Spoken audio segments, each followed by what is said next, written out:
화목 제물을 드리며 나팔을 불라. 그로 말미암아 너희의 하나님이 너희를 기억하시리라. 나는 너희의 하나님 여호와니라. 아멘. 민수기 10장 1절부터 10절까지 본문입니다. 나팔을 만들어 불라. 나팔을 만들어 불라라는 말씀의 제목입니다. 1절과 2절을 보겠습니다.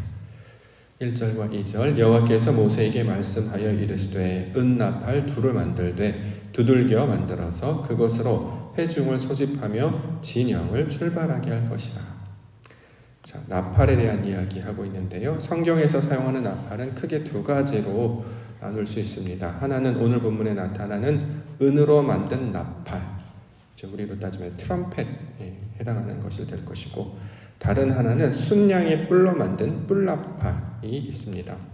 자, 대부분의 성경에서 사용되는 나팔은 이제 뿔나팔, 뿌 하면 소리를 내는 그 뿔나팔이 주로 사용이 되는데요. 오늘 본문에서는 은나팔을 말씀하고 있습니다. 뿔나팔, 뿌 하고 소리 내는 그 뿔나팔은 언제 사용하냐면 이제 군사 행동들이 일어났을 때, 전투가 시작되거나 또 어떤 경고를 줄 때, 예컨대 여리고성을 점령할 때 뿔나팔을 불렀습니다. 기드온이 미디안 사람들을 칠 때 불렀던 것이 바로 뿔나팔이죠. 하나님께서 하시는 일 선포할 때 부른 나팔이었습니다. 반면에 오늘 소개하고 있는 은나팔은 사람들이 하나님을 향해 부르짖을 때 행하도록 이렇게 가르쳐주고 있는 것이죠. 9절 말씀을 보면 또 너희 땅에서 너희가 자기를 압박하는 대적을 치러 나아갈 때에는 나팔을 크게 불지니 그리하면 너희 하나님 여호와가 너희를 기억하고 너희를 너희의 대적에게서 구원하시리라.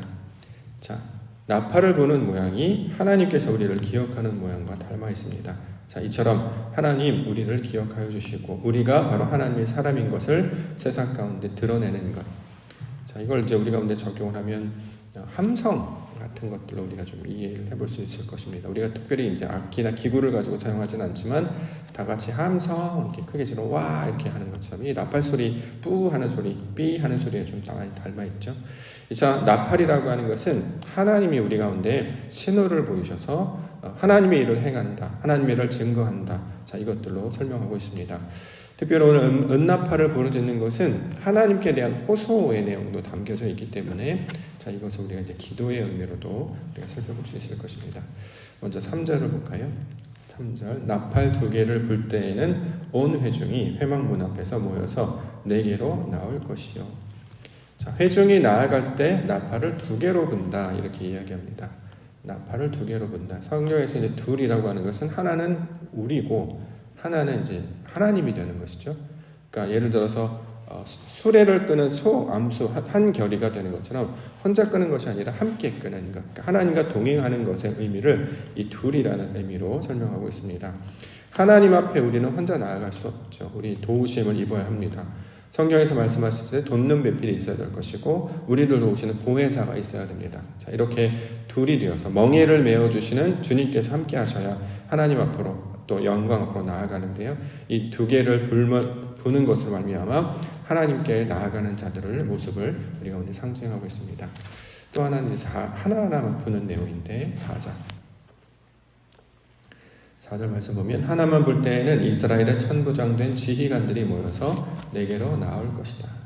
자, 하나만 불 때 숫자 1이기도 합니다만 성경에서 이제 하나는 하나님을 가리키는 말로 사용하고 있습니다. 즉 이 천부장이라고 하는 것, 천이라고 하는 지휘장은 하나님의 자리를 가리키고 있는 말이죠. 자, 하나님의 영광을 나타낼 때 이것을 이제 하나를 보는 것으로 설명하고 있습니다. 이제 행진하거나 이제 진행할 때 보통 이제 나팔을 크게 분다라고 이야기하는데요. 회중을 모을 때는 오히려 큰 소리를 내지 말라 이렇게 이야기하기도 합니다. 7절에 보면 또 회중을 모을 때에도 나팔을 불 것이니 소리를 크게 내지 말며. 그러니까 이것은 이제 소리 자체를 얼마나 크게 부르냐, 얼마나 힘차게 부르냐 거기에 있는 것이 아니라 하나님을 향한 태도가 우리가 바뀌어져야 된다. 그러므로 이 나팔을 분다라고 하는 것은 일종의 사람들을 일깨우고 경각심을 주어서 자, 이것이 바로 하나님의 이름을 나타내는 신호로 우리 가운데 적용할 수 있습니다. 자, 이처럼 나팔을 불게 하시는 행위를 통해서 우리 가운데 가르쳐준 내용은 뭐냐면 하나님께서 우리를 기억하신다라는 거죠. 10절. 또 너희의 희락의 날과 너희가 정한 절기와 초하루에는 번제물을 드리고 화목제물을 드리며 나팔을 불라. 그로 말미암아 너희의 하나님이 너희를 기억하시리라. 나는 너희의 하나님 여호와이니라. 자, 희락의 날, 절기, 초하루. 자, 이것은 보통 이제 다 하나님께서 하나님의 백성으로 만드신 다음에 행하게 되는 하나님의 일을 가리키고 있는 말입니다. 이제 대표적으로 이제 절기, 하나님을 만나는 날. 애굽에서는 절기가 없었어요. 그런데 이제 애굽을 빠져나오면서 이제 절기가 만들어지기 시작한단 말이죠. 유월절, 오순절, 초막절 같은 절기들을 만들어지기 시작합니다. 이 절기는 바로 하나님을 만나고 하나님을 찾고 자, 그 가운데 나아가는 그 기간을 우리가 절기라고 말하고, 초하루는 첫째 날이라는 뜻도 있습니다. 이제 원래는 시작의 의미가 있는 것이죠. 그래서 우리가 매달 첫째 날에 새벽 예배를 이제 세달 새벽 기도회다라고 이제 이름을 부른 이유는 새롭게라는 뜻을 가지고 있기 때문이죠. 자, 우리가 옛날의 모습, 구약의 애굽에 있었던 그 옛사람의 모습으로 있는 것이 아니라 하나님의 사람임을 세상 가운데 선포하는 것입니다.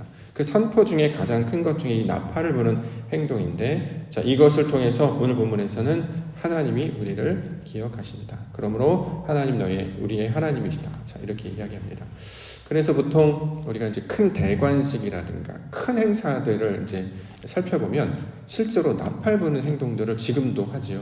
예를 들어서 뭐 귀빈이 이 나라에 이제 방문을 했다거나, 또는 대통령이 어떤 취임을 한다든가 행사를 할 때, 또는 어떤 장군이나 지휘관이 임관을 하거나 어떤 발령을 받았을 때, 그때 행사들을 가만히 보면 신기하게도 동일하게 나팔 부는 행동들을 합니다. 그냥 음악적으로 이제 화려하거나 멋있으라고 하는 것이 아니라 의미가 있다는 거죠. 하나님께서 우리와 함께 하심을 선포하는 날. 자, 이것이 바로 나팔을 부는 내용으로 설명하고 있습니다. 하나님께서 우리가 거룩한 자들임을 이 땅 가운데 소리내어 외치도록, 증거하시도록 드러내시는 것이죠. 그래서 이 나팔 소리는 일부만이 아니라 그 소리를 듣게 되면 온 회중 전체가 다 들을 수 있게 됩니다. 하나의 이스라엘 공동체가 하나님의 백성임을 인치는 그런 사건으로 설명하고 있습니다. 요한복음 9장 31절 말씀에 보면 하나님이 죄인의 말을 듣지 아니하고 경건하여 그의 뜻대로 행하는 자의 말은 들으시는 줄을 우리가 아나이다 라는 고백이 있습니다. 하나님께서 우리를 거룩하게 하시는 이유가 있죠. 하나님의 백성으로 만드시는 이유가 있죠. 그것은 뭐냐면 하나님의 말을 듣게 하시고, 나중에 우리가 그 말씀대로 행하게 되면 죄인의 말을 듣지 아니하고 경건한 자의 말을 듣는, 다시 말해 우리가 이제 거룩한 자녀, 거룩한 아들들로 성장하며 변화되는 것이지 않습니까? 그러면 하나님과 교통하는 자가 되는 거예요. 그래서 그러한 자들을 성경에서는 아들이라고 부른단 말이죠. 누가 내 가족이고 누가 내 형제냐? 아버지의 뜻대로 행하는 자가 내 가족이고 형제다 라고 할 때 그 아버지의 뜻은 우리 가운데 하나님께서 말씀으로 주신 그 하나님의 뜻을 새김으로 우리 안에 아버지를 아는 지식이 가득하여서 그 하나님의 말씀을 온전히 듣고 순종하는 자가 될 때, 이걸 이제 아들이라고 이야기하고 있지 않습니까? 자, 이 아들을 만드시는 이유는 결국에 소통하는 자, 교통하는 자가 된단 말이에요. 존재로서는 아들이 돼요. 예를 들어서 애굽에서는 노예처럼 살았지만 이제 광야를 지나 가나안으로 지나가면 우리가 이제 아들들이 됩니다. 아들이 된단 말이죠. 그럼 아들이 되는 이유는 뭐냐면 아버지의 것을 그대로 닮아서 물려받는 거예요. 이걸 이제 신약에서 유산을 받는다, 또는 상속자, 하나님 나라 유업을 받을 자다, 이렇게 이야기하는 거죠. 자, 이렇게 받았어요. 받는 것을 끝나는 것이 아니라 그것을 가지고 소통합니다. 삶을 살아가면서 언제든지 아버지의 뜻이 무엇인지를 찾고 아버지 뜻을 이 땅 가운데 행하는 자들로, 그래서 이게 하나님의 모습, 그 아버지의 모습을 그대로 닮은 모양으로 살아감을 통해서 날마다 아버지와 소통, 이걸 우리가 보통 기도한다라고 이야기하는데, 이 기도하는 자로 살아가는 것이 궁극적인 하나님의 뜻이 들어있는 것이죠. 자, 이처럼 하나님의 백성으로 온전히 변화되어서 하나님과 날마다 소통하면서, 교통하면서, 기도하고 듣고 이렇게 상황하면서 나아가면 그런 이제 교통하고 소통하는 관계를 가리켜서 다른 말로는 교회라고 부릅니다. 교회는 단순한 모임을 가리키는 말이 아니라 우리가 하나님과 교통하는 자가 되었다라는 거예요. 그래서 우리가 축도할 때 보면 성령님이랑 교통하는 자, 이렇게 이제 표현하는 것이거든요. 교회, 모임, 건물, 어떤 특정한 어떤 한 사람을 가리키는 말이 아니라 한 사람 한 사람이 교회라는 거예요. 그게 뭐냐면 교통하는 자라는 뜻을 가지고 있습니다. 우리말로 다시 번역하다 보니까 이게 모임이다, 건물이다, 사람이다, 이렇게 얘기하는데 우리가 변화되는 그 새로운 상태에 변화되는 것을 가리키고 있는 말이죠. 자, 이처럼 하나님께서는 이 땅 가운데 당신의 말씀을 따르며 감당하는 자들을 교회로 부르시고 그 목소리를 듣고 그 목소리의 신호에 따라 움직이며 세상 가운데 것을 드러내는 하나님의 백성으로 만들어 주셨습니다. 이 모든 이스라엘 과정이 우리 신앙의 과정과 똑같다라고 설명하는 것이죠.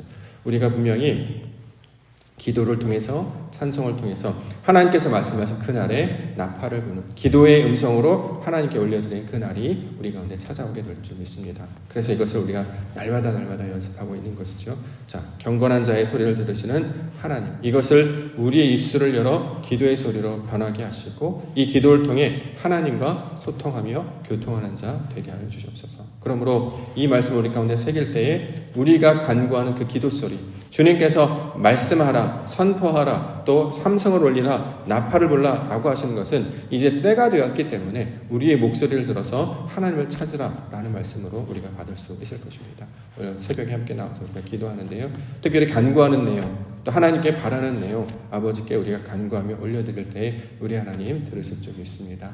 하나님께서 우리의 음성을 들으시고 아버지 영광을 나타내시옵소서. 이것을 기대하며 오늘도 주의 나팔을 붙잡고 기도를 통해 하나님의 영광을 드러내시며 살아가시는 우리 믿음의 성도님들 되시기를 주님의 이름으로 축원합니다.